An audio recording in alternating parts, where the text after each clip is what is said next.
Do you believe in Jesus Christ? Leave me alone. I don't Okay. want to talk about this. Do you believe in Jesus Christ? Excuse me? Do you believe in Jesus Christ? Do you believe in Jesus Christ? I don't. I've never seen the need for it. Do you believe in Jesus Christ? I don't, Okay. Do you believe in Jesus Christ? I don't know. Do you believe in Jesus Christ? I don't feel like talking about that. Do you believe in Jesus Christ? Do you believe in Jesus Christ? Oh, I'm all set. Thank Do you believe in Jesus Christ? Do you believe in Jesus Christ? Do you believe in Jesus Christ? Do you believe in Jesus Christ? Do you two believe in Jesus Christ? Do you two believe in Jesus Christ? I'm good. Thank you. Do you believe in Jesus Christ? I don't. You have a nice day anyway. Do you two believe in Jesus Christ?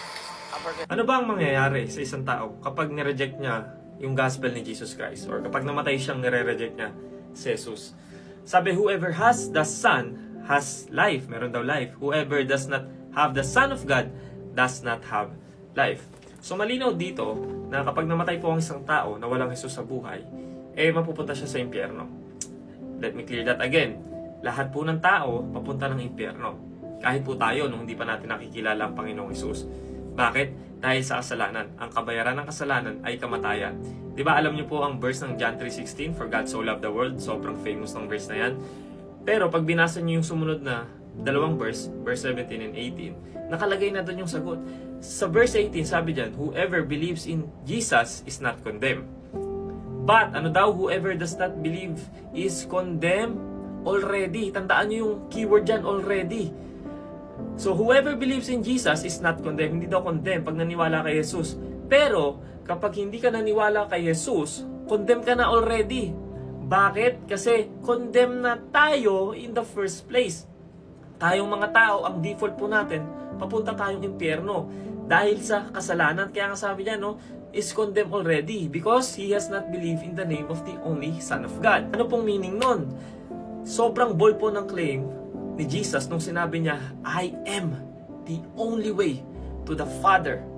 Siya lang daw ang daan, kaisa-isang daan, papuntang langit. So kung siya lang ang kaisa-isang daan, kapag nireject mo siya, saan ka dadaan? No? Kung sinabi ni Jesus na siya lang ang daan, papuntang langit, lahat ng nagsasabi na daan din sila, yun ay kasinungalingan, yun ay deception, yun ay panlilinlang.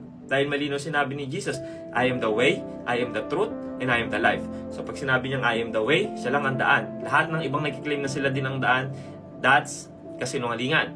I am the truth. No? Siya ang katotohanan.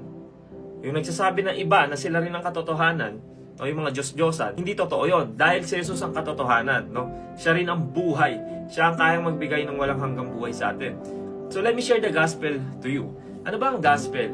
Kaya nga literal yan na good news ang ibig sabihin ng gospel po. Mabuting balita. Kasi itong walang hanggang buhay po, binibigay sa atin ng Diyos ng libre. Regalo po yan. Ang regalo po tatanggapin nyo na lang. Nakakalungkot ngayong panahon na to, ang dami pong tao ang nagre-reject ng libreng regalong walang hanggang buhay na binibigay sa atin ng Diyos sa pamamagitan ng pananampalataya kay Jesus. Bakit? Kasi Satan, who is the God of this world, has blinded the minds of those who don't believe. They are unable to see the glorious light of the good news. Ito yung gospel. Ito yung mabuting balita. They don't understand this message about the glory of Christ, who is the exact likeness of God. Bakit ba kailangan nating manampalataya kay Jesus para makapunta ng langit? Kasi po, ang requirement sa langit ay literal na perfection. Zero mistake. No mistake ka dapat.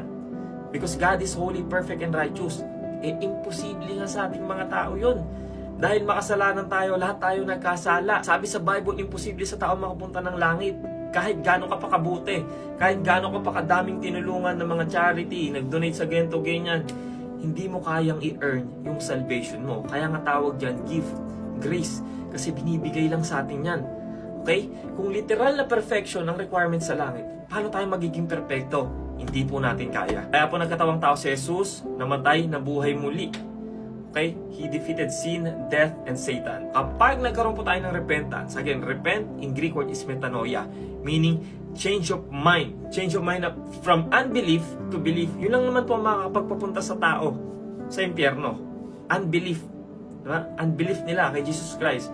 So yung repentance po in Greek word is metanoia. Change of mind from unbelief to belief in Jesus Christ. Kasi yung penalty ng sins, yung kabayaran ng kasalanan, hindi natin kayang bayaran.